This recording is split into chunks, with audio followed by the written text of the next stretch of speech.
Hello YouTuber family, તમારું સ્વાગત છે પ્રાચી મુદ્દિન ફેમિલીમાં। તો આજે બનાવીશું લસણવાળા સેવ મમરા, અને એ પણ સાવ સરળ રીતે। તો અહીંયા મેં લસણની 8 થી 10 જેટલી કળી લઈ લીધી છે। આ રીતે એને મિક્સરના નાના જારમાં લઈ લેવાની છે। એમાં અડધી ચમચી મીઠું અને 1 ચમચી તેલ નાખવાનું છે। આપણે જે તેલ ખાતા હોઈએ છીએ કુકિંગમાં એ તેલ નાખવાનું છે। એ નાખવાથી લસણ સરસ એવું ક્રશ થઈ જશે। તો ક્રશ થઈ ગયું છે લસણ। તો હવે આપણે અંદર 1 ચમચી કાશ્મીરી લાલ મરચું નાખીશું, એનાથી કલર સરસ આવશે।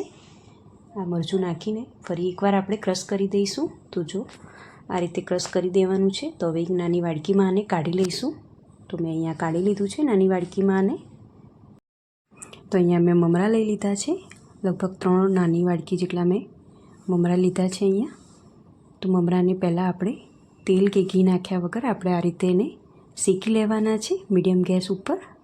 આવી રીતે ધીમે ધીમે હલાવતા એને શેકીને રેડી કરી દેવાના છે। પહેલાં એ ક્રિસ્પી ન થાય ત્યાં સુધી આપણે મમરાને શેકવાના છે વ્યવસ્થિત।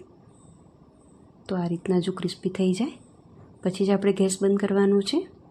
તો મમરા શેકાઈ ગયા છે। તો હવે કઢાઈમાં મેં તેલ મૂકી દીધું છે।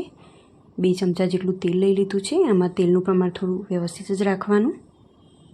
તો તેલને આપણે ગરમ થવા દઈશું।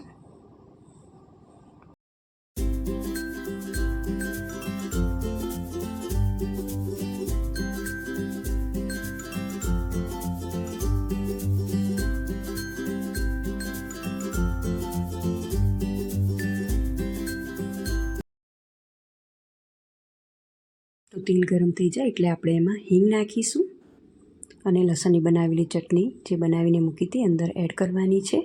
આ ચટણી નાખો પછી તરત જ ગેસ બંધ કરી દેવાનો અને બરાબર આને આ રીતે બંધ ગેસમાં જ આપણે આ રીતે એને સાતળી લઈશું, કારણ કે તેલ આપણું ગરમ જ હોય છે।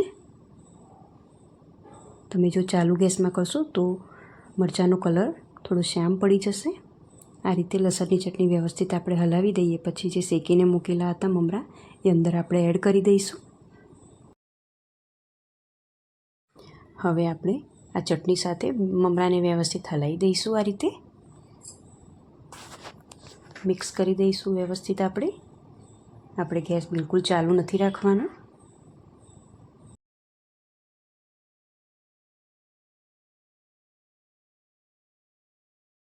આપણે જરૂર મુજબ મીઠું નાખીશું। આપણે આગળ પણ મીઠાનો ઉપયોગ કરેલો છે લસણની ચટણી બનાવવામાં।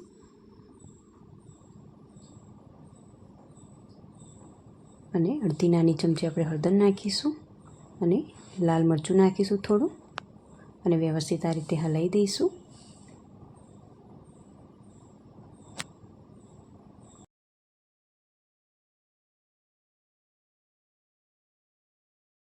અને આ મીડિયમ સાઇઝની સેવ છે એ હવે હું અહીંયા એડ કરી રહી છું।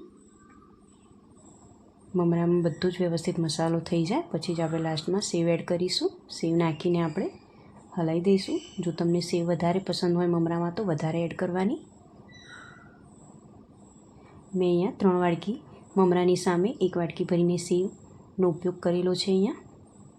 તો બસ મમરા બનીને રેડી છે, લસણિયા સેવ મમરા। જો તમને આ રેસીપી ગમી હોય તો પ્લીઝ લાઇક, શેર અને સબસ્ક્રાઈબ કરજો અને કોમેન્ટ પણ કરજો। તો જો તમે આ રીતે બનાવશો તો ચોક્કસથી તમને જે પેકેટમાં ખાતા હોય મમરા લસણવાળા એ રીતનું સેમ ટેસ્ટ આવશે। તો ચલો આવજો, જય શ્રી કૃષ્ણ।